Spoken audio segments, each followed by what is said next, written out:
Boa noite, irmãos, mais uma vez. O que nós fazemos em contextos de rejeição? O que nós fazemos num contexto de rejeição, quando somos rejeitados? Há aqueles que, no momento da rejeição, desistem e voltam para suas casas desprezados, talvez com um pouco de autocomiseração, como nós vimos hoje pela manhã, talvez abatidos, desanimados pela rejeição. Mas há aqueles que, no momento da rejeição, de fato mostram quem verdadeiramente é. Podemos pensar, por exemplo, no valor de Hip Chip, um ratinho de 30 centímetros, que ninguém dava nada, porque é um rato, com uma espada, na verdade um florete, de lá os seus 10 centímetros, o que ele poderia fazer para ajudar de alguma maneira o reino de Aslan. Mas a gente sabe, para quem lê o livro, o valor que Hip Chip tem. Ou talvez, quando aqueles 4 da comitiva do Senhor dos Anéis disseram: nós levaremos o anel. Quanto desprezo, né? As pessoas olhando e dando risada deles. 4 é um pouquinho maior que um anão, literalmente. É um pouquinho maior que um anão e querendo destruir o anel que levava toda a maldade. Você pode pensar, para voltar para Crônicas de Nárnia, e existem outros exemplos, mas são os que eu gosto, então eu vou me ater a esse. Você pode lembrar de Shasta também. E se você não está familiarizado com nenhum desses, por favor, comece a ler coisas boas. Nós precisamos ler coisas até para vocês entenderem as ilustrações. Shasta era um menino desprezado também, porque supostamente ele era um escravo de um calormano, de um exército ou de uma nação contrária a Nárnia, ali do mal, né, nos escritos de C.S. Lewis. E é nesse contexto de rejeição pelo cavalo dele, pela menina que ele conhece ali, Aravis, no meio da sua aventura, que ele de fato demonstra o seu valor e depois descobre que ele é, na verdade, o príncipe da Arquelândia. Enfim, no momento de rejeição, enquanto alguns fogem e desaparecem abatidos e desanimados, outros mostram quem de fato verdadeiramente são. E esses contextos são propícios para isso. E se nós não tivermos isso em mente, e eu vou mostrar para vocês como isso vai funcionar no nosso texto, nós perderemos muito da narrativa de Marcos. Isso porque nós estamos num texto aqui de Marcos, num grande bloco, que se iniciou ali no capítulo 6, com a mensagem do Ulisses, e se estende até o capítulo 8, sobre a rejeição de Jesus, seus discípulos, passando também pela rejeição aplicada a João Batista, como nós vimos. Ou seja, é todo um contexto de rejeição, mas que, no meio deste contexto de rejeição, Marcos resolve inserir uma narrativa que parece não ter relação nenhuma com o contexto de rejeição. É o episódio de Jesus andando sobre as águas. Está lá no capítulo 6 de Marcos, no versículo 45 até o versículo 56. Qual é a importância de um texto desse? Por que um texto desse, Jesus andando sobre as águas, está inserido num contexto de rejeição? Por que Marcos faz questão de colocar ali? Veja que se nós não respondermos essas questões, você talvez vá ler o Evangelho como muitas vezes muitas pessoas leem, como parágrafos e narrativas aleatórias, quase que um baralho que se joga para cima e a ordem que der, o evangelista pegou e contou. E ele foi inserindo as histórias uma depois da outra, como se não tivesse muito contexto. Está falando de rejeição, daqui a pouco fala sobre multiplicação de pães, e daqui a pouco Jesus está andando sobre as águas. E depois ele é rejeitado mais uma vez pelos judeus. Ora, o que isso tem que ver? Qual é a relação que existe entre esses fatos? Esta é a pergunta que nós responderemos na mensagem de hoje. Mas lembre-se, como eu já dei a dica no início, é no momento de rejeição que muitos revelam quem realmente é.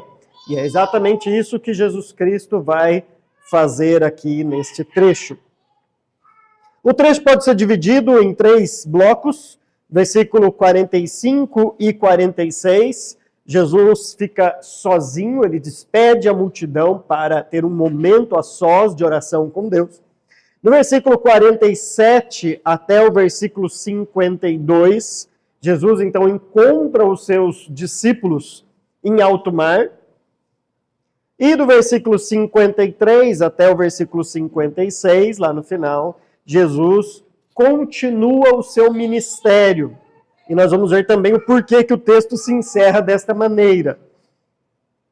Talvez, se há algo que eu queria que vocês saíssem mesmo de toda essa série de Marcos com isso na cabeça, e eu já falei isso várias vezes aqui, é que lembra, quando tem algum trecho, algum termo, ou algo que parece não fazer sentido ali, ou parece desnecessário, abra o seu olho, preste atenção, porque o evangelista, e nenhum autor bíblico inspirado pelo Espírito Santo, joga palavras ou desperdiça palavras. Nós cremos numa inspiração verbal das Escrituras, significa que cada palavra ali é inspirada por Deus. Então, as histórias e as palavras, o jeito que é contado cada história, passa uma mensagem nesses detalhes. E nós precisamos nos atentar para isso. Ok. Vamos ler primeiramente os versículos 45 e 46, então. Primeiro trecho aí da nossa mensagem de hoje. O texto diz assim: Logo em seguida, Jesus insistiu com os discípulos para que entrassem no barco e fossem adiante dele para Betsaida, enquanto ele despedia a multidão. Tendo-a despedido, subiu ao monte para orar. Há um contraste claro aqui entre o início desse trecho e o que nós vimos no trecho passado. Porque no trecho passado, o William enfatizou bem que a misericórdia de Deus, a graça de Deus, é justamente com que Jesus Cristo não despeça as multidões, como os discípulos queriam.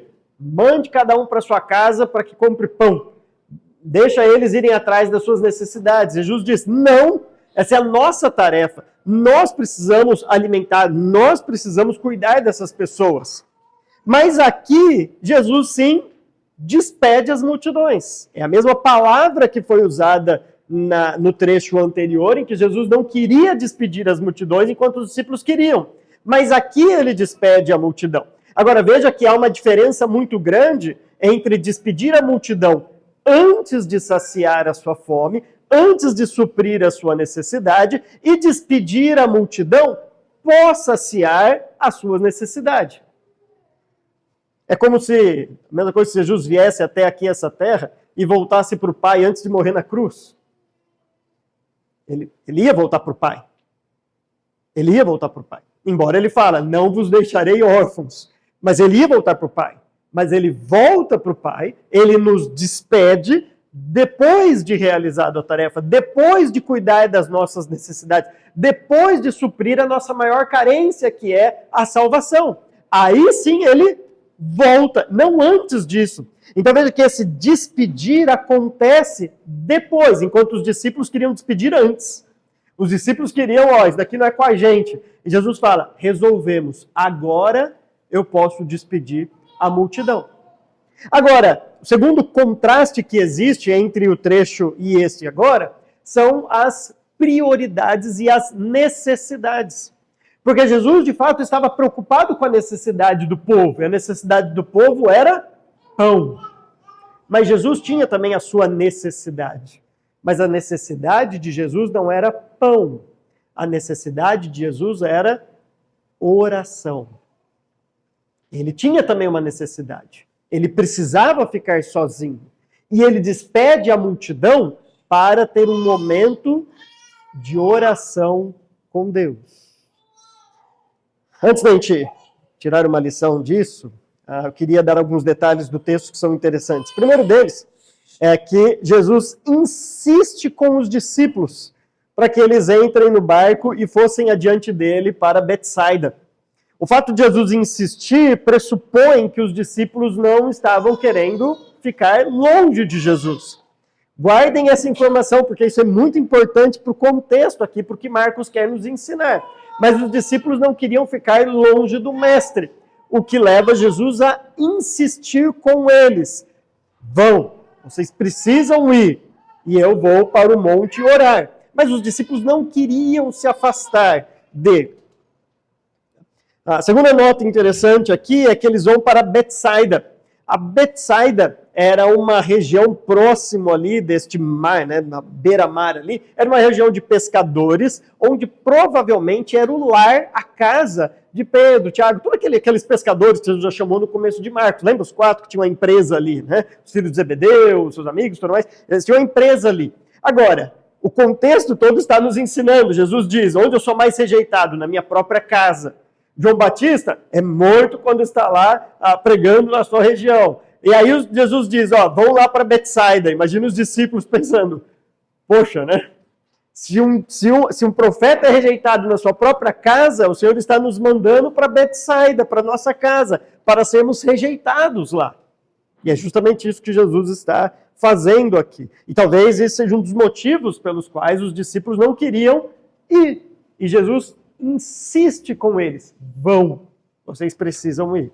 Logo a gente vai entender o porquê Jesus insistiu, porquê os discípulos precisavam ir adiante de Jesus, na frente de Jesus. Tendo então no versículo 46 despedido a multidão, né, subiu ao monte para orar. E aqui vem a primeira grande lição que nós temos, porque há um contraste das necessidades de Jesus e da multidão. E é de fato o grande contraste que nós temos hoje. Uma multidão procura por Deus hoje. Uma multidão procura por Deus. Encontre as pessoas na rua ou pergunte para os seus conhecidos e diga, você busca Deus? Eu garanto que lá uns 80% talvez vai dizer sim, claro que eu busco a Deus. Pô, eu preciso de uma promoção no meu trabalho, né? Vamos buscar a Deus por isso. Poxa, eu preciso de uma casa nova, vamos buscar a Deus por isso. As pessoas buscam Deus como a multidão estava buscando, precisando um pouco de pão. Mas não para ter um relacionamento com Deus como Jesus fazia, por meio da oração. Uma coisa é você buscar a bênção de Deus, outra coisa é você buscar o Deus da bênção. Há uma diferença enorme nisso. E muitos querem, inclusive, ter a bênção de Deus sem o mínimo de relacionamento com o Deus da bênção. É quase desfrutar dos benefícios sem o mínimo de responsabilidade. Depois você pergunta para o Lucas o que isso significa, que ele sabe muito bem o nome para isso. Tá? E a todos aqueles que assistem o Rasta também sabem qual é o nome disso. Mas é puramente benefícios, é puramente bênçãos, sem ter o mínimo de compromisso, o mínimo de responsabilidade. E é isso que as pessoas querem. Há pessoas, por exemplo, e a gente, obviamente, não está negociando com Deus, estando aqui na igreja, mas há aqueles que nunca pisaram numa igreja. Então, todo domingo à noite estão lá em casa, tranquilos, descansando, mas estão bravos com Deus. Estão bravos com Deus. Mais uma vez, a gente não negocia, a gente não está aqui para isso. Mas veja, a pessoa não faz sacrifícios para se relacionar com Deus. A pessoa não lê a Bíblia, a pessoa não ora, a pessoa não busca Deus. O que ela quer é o que Deus pode supostamente oferecer para ela. Este é o primeiro contraste que nós encontramos aqui. É o Deus que pode abençoar ou o Deus com o qual você pode se relacionar. Jesus tira um tempo, então, para orar. Eu acho curioso, eu sempre gostei de participar de grupos de oração. Sempre gostei. Eu lembro que em Piracicaba eu estudava o dia inteiro, né? Era integral, às vezes estava no estádio e tudo mais, e eu ia direto, às vezes, para o grupo de oração. Às vezes eu até cochilava, eles oravam ajoelhado ali, é um tempo de oração que a gente tinha, e, poxa, eu estava às vezes cansado, e dava até aquelas pescadas, mas eu sempre gostei de ir nesses grupos. E é interessante o movimento que você vê nesses grupos. Tá? Muita gente, assim, você pensa, poxa, esse cara nunca veio no grupo de oração e veio agora. Quando você vai conversar, e assim, se isso for um despertar para participar, ótimo. Amém por isso. Mas geralmente você vai ver, ó, é porque eu estou passando por uma necessidade, eu preciso de oração. É aquela bênção, é aquela coisa que assim, ó, agora eu estou precisando mesmo orar. E não é para se relacionar com Deus. E quando está tudo bem na sua vida? E quando está tudo ok? O que você busca? Um relacionamento com Deus ou o que Deus pode te oferecer e que de fato Ele pode fazer isso? Jesus sobe até um monte para orar. Isso não é só um exemplo que Ele nos dá, de fato é uma necessidade de um relacionamento íntimo com o Pai. O próprio Cristo falou isso várias vezes. A vontade dele era fazer a vontade do Pai, ele e o Pai eram um. Esse relacionamento íntimo que eles tinham. Obviamente você não precisa subir num monte para orar, mas era o jeito de Jesus ficar a sós. E mesmo assim, a multidão conseguia achá-lo de alguma maneira. Ok, chegamos então nesse grande episódio, que é o miolo do nosso texto, de Jesus andando por sobre as águas. Olha o que o texto diz, eu vou ler do versículo 47 até o 52 agora. Ao anoitecer, o barco estava no meio do mar, e Jesus se achava sozinho em terra. Ele viu os discípulos remando com dificuldade, porque o vento soprava contra eles. Alta madrugada, Jesus dirigiu-se a eles, andando sobre o mar, e estava a ponto de passar por eles. Quando viram, andando sobre o mar, pensaram que fosse um fantasma. Então gritaram, pois todos o tinham visto e ficaram aterrorizados. Mas Jesus imediatamente lhes disse, coragem, sou eu, não tenham medo. Então subiu no barco para junto deles, e o vento se acalmou, e eles ficaram atônitos, pois não tinham entendido o milagre dos pães. O coração deles estava endurecido. Há várias lições interessantes aqui, e para mim uma grande curiosidade no final desse texto, deste parágrafo que eu vou mostrar para vocês logo logo. Então o texto diz que ao anoitecer, o barco já estava lá no meio do mar. E aí Jesus estava lá sozinho em terra e olha os discípulos remando contra a maré, literalmente. O vento soprando contra eles e eles tendo que navegar, remar contra o vento. Tá? Se você já teve a oportunidade de andar de barco e de remar, ou um caiaque ou alguma coisa assim, você vai ver quão difícil é remar contra a maré. Parece que você não está saindo do lugar realmente. Parece que está fazendo de bobo ali, né? Você rema e não sai do lugar. E se você estiver sozinho ainda, você tem que remar dos dois lados, para não andar em círculo. É pior ainda. E eles estavam literalmente remando contra a maré, o vento contrário, e Jesus olhando para aquilo. Agora, isso foi ao anoitecer.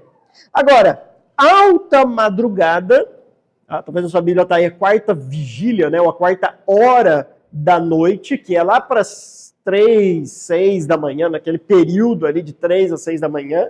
Então imagina você, lá para as 4 da manhã, em alto mar, sabe aquele deserto do mar, né?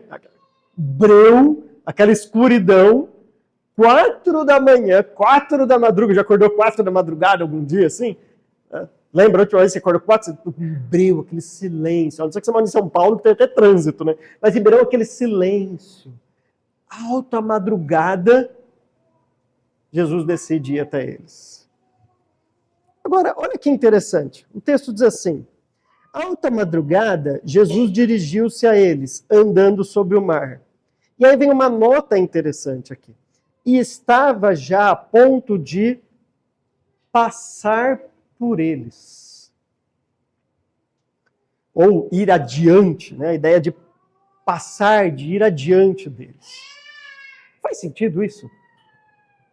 Porque se Jesus olhou para os discípulos e os viu em dificuldade, remando contra a maré em alto mar, o que você esperava no texto? Que Jesus fosse até eles. E pronto, resolveu o problema. Mas não, o texto diz que Jesus estava passando por eles, como tomando a dianteira na situação.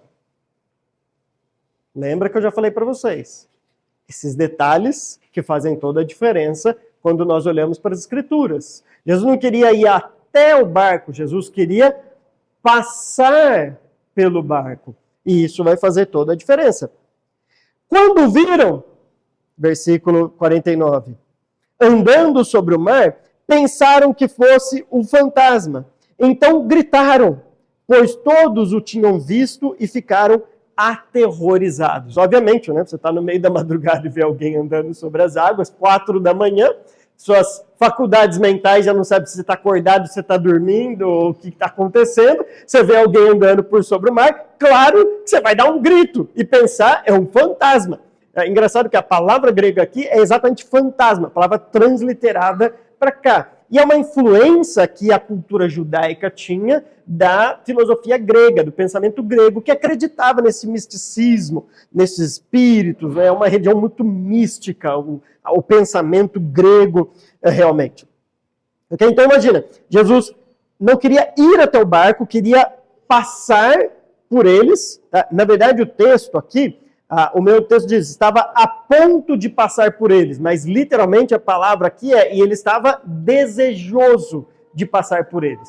Ele queria passar por eles. Tipo, a intenção dele, o desejo dele era passar pelos discípulos. Mas os discípulos ficam aterrorizados, com medo, diante de uma cena como essa. Daqui a pouco vocês vão entender. Calma, daqui a pouco vocês vão entender. Mas Jesus imediatamente lhes disse, coragem, sou eu, não tenham medo. A expressão que Jesus usa aqui, sou eu, é uma expressão em grega que a gente fala ego eimi.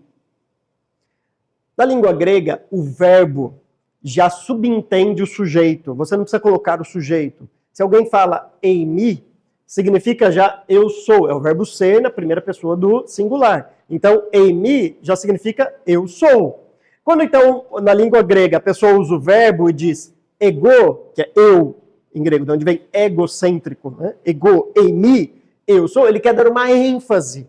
Ou ele está usando propositadamente para despertar algo na mente dos leitores e na mente dos discípulos aqui. E o que Jesus quer despertar? Onde nas Escrituras nós temos alguém dizendo, porque na verdade a tradução diz sou eu, mas sou eu soa muito assim. Sou eu parece simplesmente assim, ó, gente, fica tranquilo, é Jesus. Mas literalmente o escrito aqui é eu sou, ego eimi. Lembra? No contexto de rejeição, Jesus vai mostrar quem ele verdadeiramente é. Jesus está dizendo, fiquem tranquilos, o eu sou está aqui presente. Agora, haviam 12 judeus no barco, e os judeus sabiam muito bem o que a expressão eu sou significava. Quando eles ouviram uma expressão dessa, talvez eles ficassem mais aterrorizados ainda do que um simples fantasma. Aliás, eles ficam atônitos depois, né? Num maravilhamento realmente, não mais de assombro por causa de um fantasma, mas de um vislumbre por quem estava ali presente. Eles estavam entendendo e compreendendo neste processo que Marcos vai descrever quem de fato estava ali. E nesse processo de revelação de Cristo no Evangelho de Marcos, lembra que os discípulos, os demônios sempre falavam, né? Tu és o Cristo, e mostrando assim pela boca dos demônios, os discípulos compreendendo, entendendo. Eles ainda estavam com o coração endurecido, eles ainda estavam no processo de entender. Aí vem Jesus e diz, o eu sou está aqui, e por isso vocês não precisam temer. O que Jesus está passando para os discípulos não é qualquer mestre que vocês têm diante de vocês aqui, não é qualquer rabi, vocês não estão seguindo qualquer um, vocês estão seguindo o eu sou, o Deus. Aquele Deus do Antigo Testamento, eu sou Deus encarnado aqui no meio de vocês. Versículo 51 diz, então subiu no barco para junto deles, e o vento se acalmou, e eles ficaram atônitos, pois não tinham entendido o milagre dos pães. O coração deles estava endurecido. Aí vem uma nota meio esquisita. O que os pães têm a ver com essa história?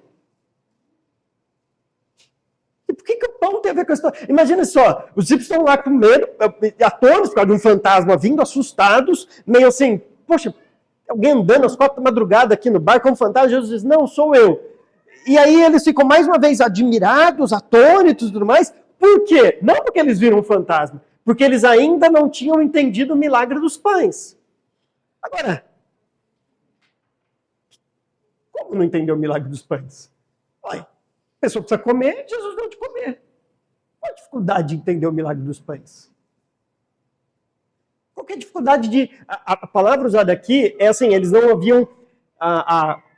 É uma questão de lógica mesmo, é uma questão de assim, não fez sentido na mente deles o milagre dos pães. E a gente pode sugerir duas questões, pelas quais não pode fazer sentido. A primeira delas é a influência grega que tinha no pensamento deles, que tem muito no nosso pensamento, tá? E eu tentei mostrar isso para vocês na mensagem de João Batista, tá? Que João Batista mostra que isso não deveria acontecer, que é aquela dualidade. Por quê? Pô, os discípulos expulsaram demônios. E eles voltaram felizes, Jesus. Então nós expulsamos demônios. Mas aí, quem vai dar de comida a esse povo? Veja, parece que na mente dos discípulos é assim, ok, nós somos chamados para cuidar de coisas espirituais. Agora, dar pão para esse pessoal aí, poxa, né? Manda eles para a padaria comprar pão. Então há essa separação, talvez, pelo pensamento grego, aquele dualismo grego, do sagrado e daquilo que as pessoas chamam de secular. E muitos pensam, talvez os discípulos pensassem, o que nós temos a ver com isso? Qual é a relação que nós temos com isso? E eles, por isso, não entenderam o milagre dos pães. Mas talvez, por eles serem judeus, há uma questão mais complexa aqui. E talvez, para alguns, ainda a ficha não tenha caído, de fato, da importância da multiplicação dos pães. Abram a Bíblia lá em Êxodo. Deixa marcado, põe um marcadorzinho aí em Marcos e abram em Êxodo. Se vocês olharem ali no capítulo 16 de Êxodo, Êxodo 16,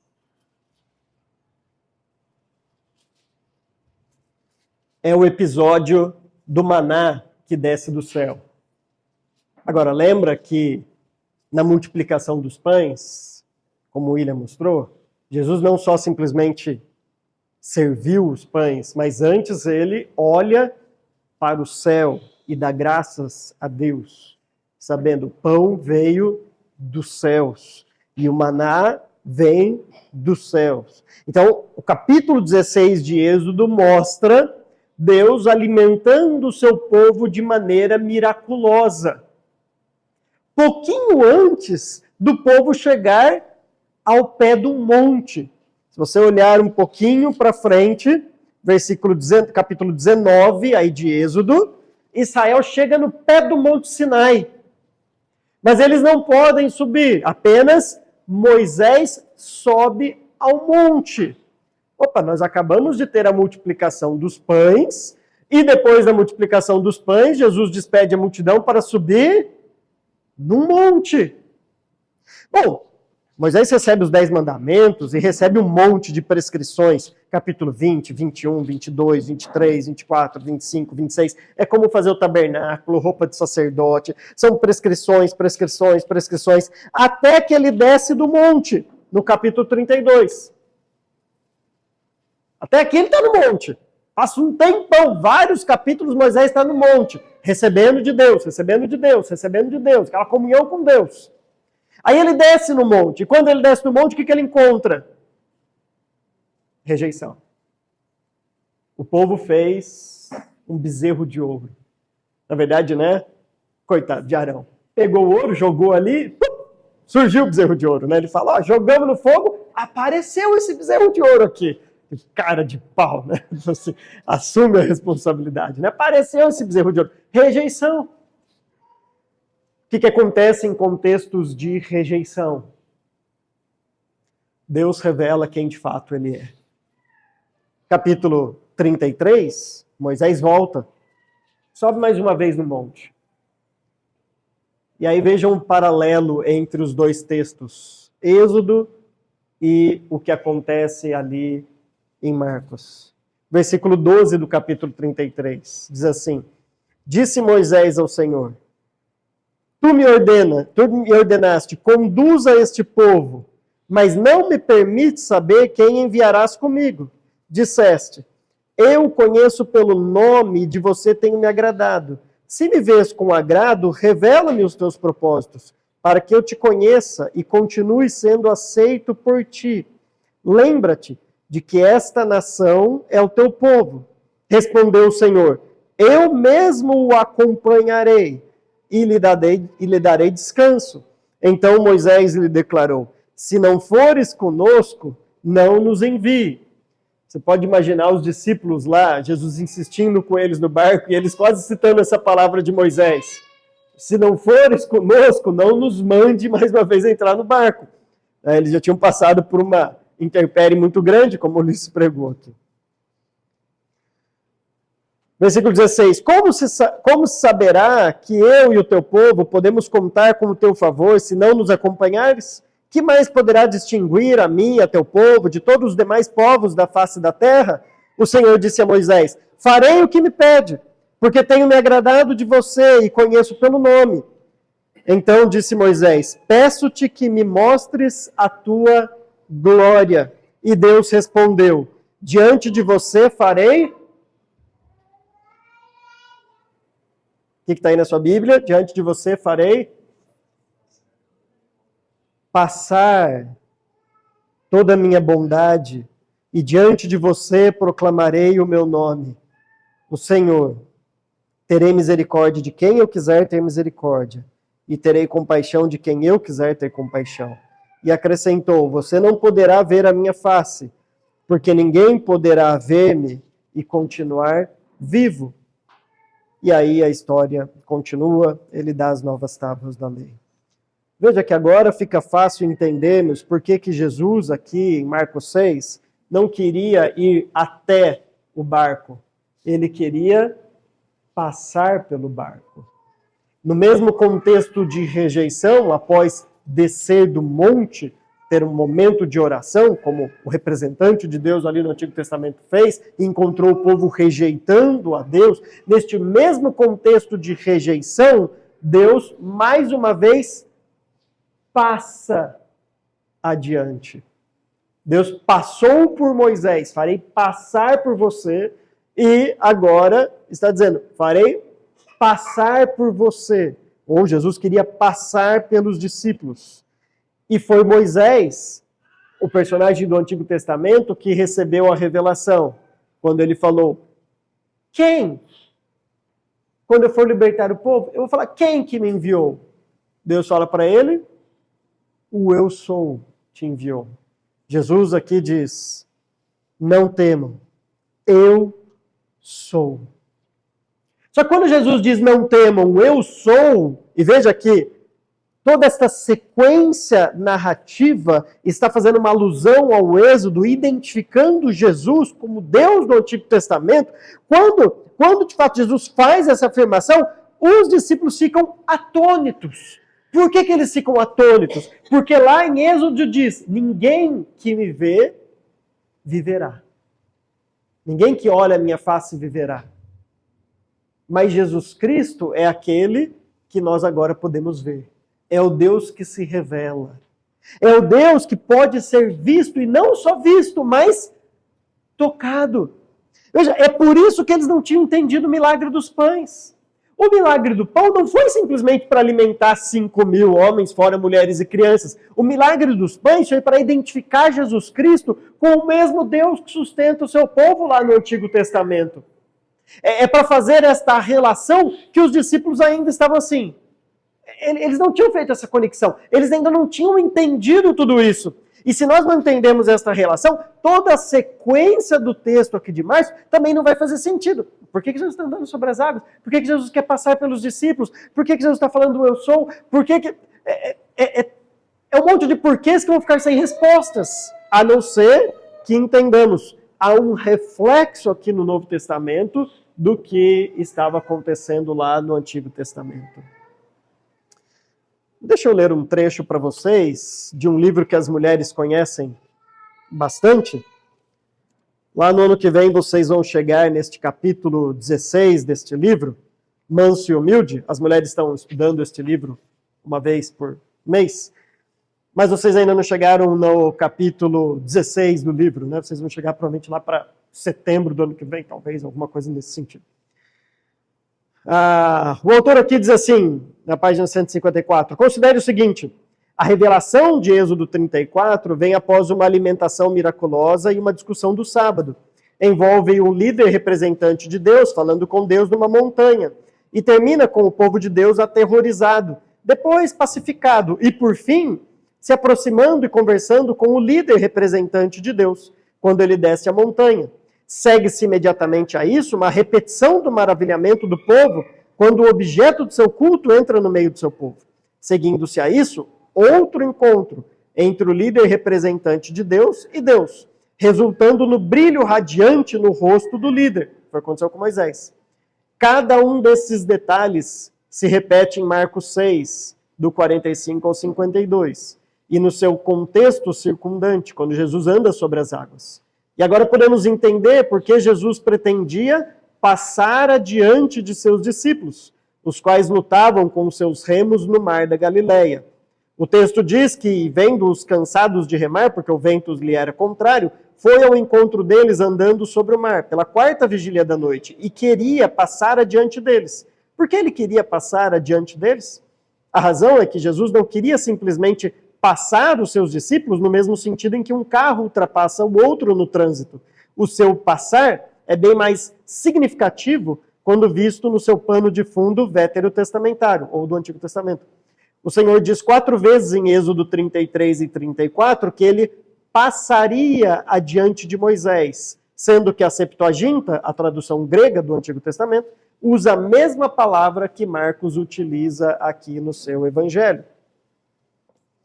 Qual a importância, então, deste trecho todo num contexto de rejeição?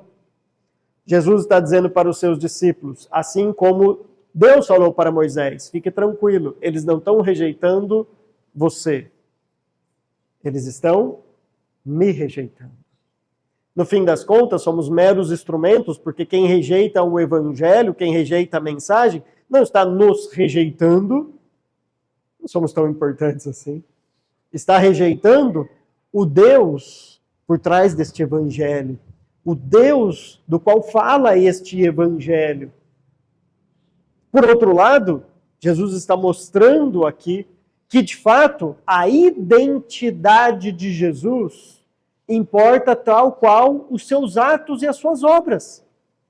Porque o texto segue e continua assim no versículo 53. Depois eu volto para o finalzinho do 52. Depois de atravessarem o mar, chegaram a Genezaré e ali amarraram o barco.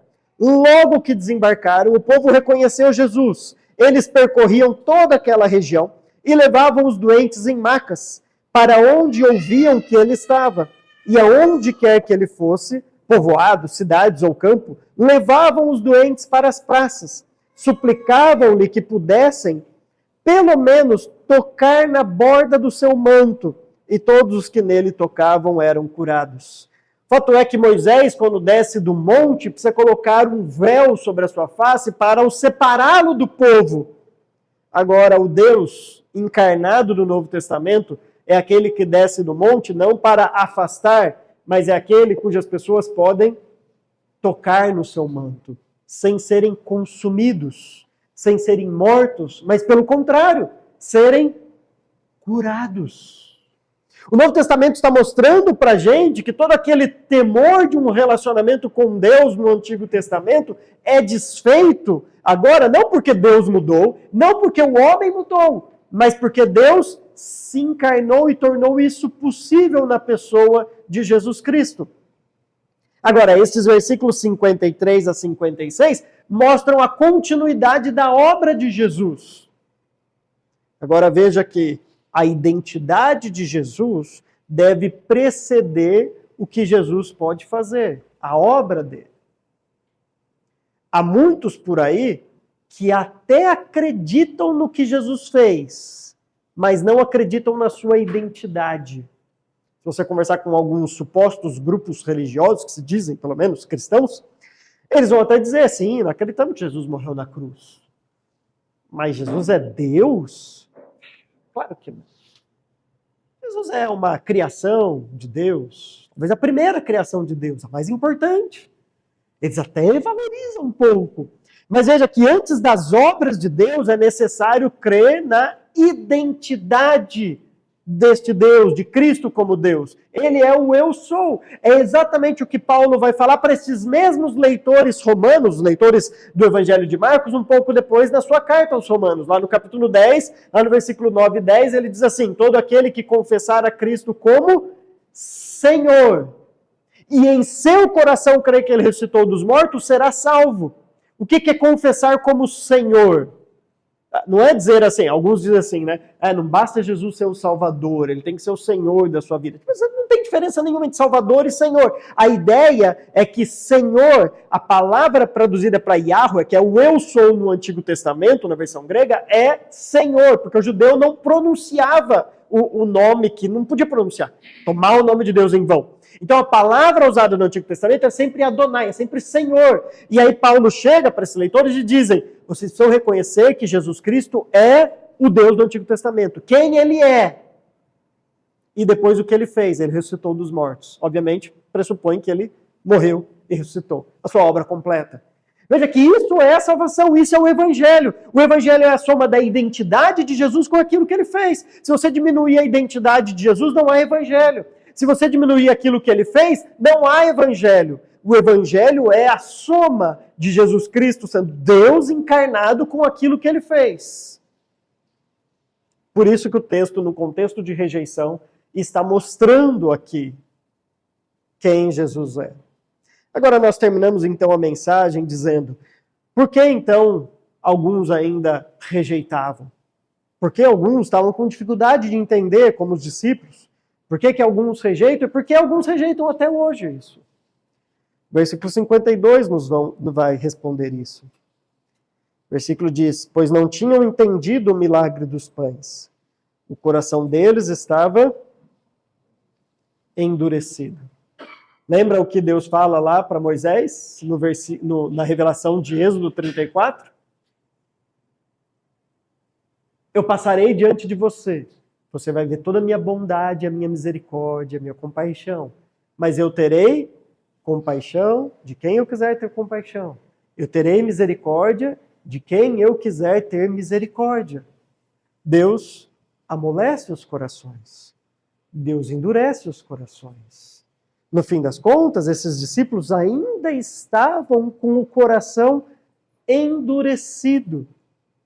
Às vezes, por causa da nossa herança racionalista, a gente imagina que é tudo uma questão de cálculo, como se 1 mais 1 fosse 2. E a salvação se resume a isso. A gente chega para uma pessoa e tenta convencer pela razão, mas como você não entendeu ainda? Como você... E eu já lidei com pessoas. Eu fiz um evangelismo uma vez com pessoas, a Malu estava presente, talvez a lembrar alguns, né? A pessoa ouviu lá por tanto tempo. Eu não lembro quanto tempo que a gente ficou lá. Chegou no final, eles disseram assim pra gente: a gente entendeu, se você quiser a gente repete tudo que você falou, faz sentido, mas a gente não crê nisso. Veja, não é uma questão de entender, não é uma questão de dizer assim, ok, vamos ver se eu consigo colocar numa prova. Quem é Jesus? Jesus Cristo é Deus. O que Jesus fez? Ele morreu na cruz. Não é uma questão lógica de entendimento, é uma questão do coração. E quando o coração está amolecido, quando o coração de fato é quebrantado por Deus, automaticamente a pessoa crê e entende em tudo isso. Mas antes do coração estar quebrantado pelo próprio Deus, é como você falar para, usando as palavras de Paulo em Efésios capítulo 2, para o morto, que continua morto nos seus delitos e pecados. Agora, graças a Deus, como Paulo vai dizer ali, que ele nos vivificou em Cristo. O Natan falou aqui de um coração na nova aliança, que é dado de carne, ou seja, um coração vivo. É nos dado realmente um novo coração capaz de entender essas coisas. E se você está aqui e crê que Jesus Cristo é o eu sou, o Deus encarnado. Se você está aqui e de fato entende a identidade de Jesus e o que ele fez, dê graças a Deus por isso. Porque o seu coração não está endurecido, mas um dia Deus trabalhou aí no seu coração. clareou o nosso entendimento e fez-nos crer em toda esta verdade. E que continuemos em oração por aqueles que ainda estão endurecidos. Aliás, se oramos a Deus é porque somente Deus pode quebrar o endurecimento desses corações. Amém? Amém, irmãos. Que Deus nos abençoe.